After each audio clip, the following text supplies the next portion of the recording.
నా పేరు ముఖేష్ కుమార్. నేను ఉండేది శివానగర్. అక్కడ ఇన్సిడెంట్ అయింది తులసినగర్లో. తులసినగర్ రోడ్డు బాగాలేదు. రోడ్డు బాగాలేకపోవడము మా బాబు ఆడ స్కూల్ నుంచి 3:30కి వచ్చాడు. వచ్చి బ్యాగ్ పెట్టేసి ఇంట్లో నుంచి ఆడుకోనికి వెళ్ళాడు. సైకిల్ తీసుకుని వెళ్ళాడు. అటు వెళ్తే ఆ రోడ్డు బాగాలేదు. అక్కడ ఆడుతూ ఆడుతూ మళ్ళీ బస్సు వచ్చింది.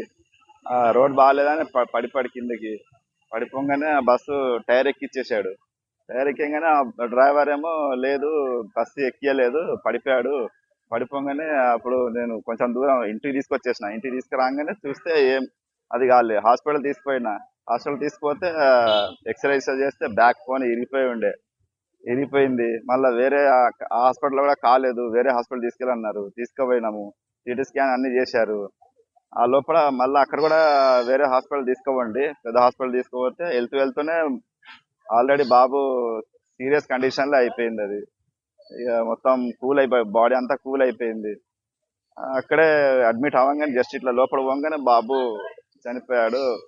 5 సంవత్సరాల బాబు మా బాబు. ఒకనొకని కొడుకు నా బాబు. అంతే. ఇది నాకు న్యాయం కావాలి, న్యాయం చేయండి. దీనికి కఠిన శిక్ష చేసి న్యాయం చేపిస్తే నాకు అది ఉంటది. అంతే.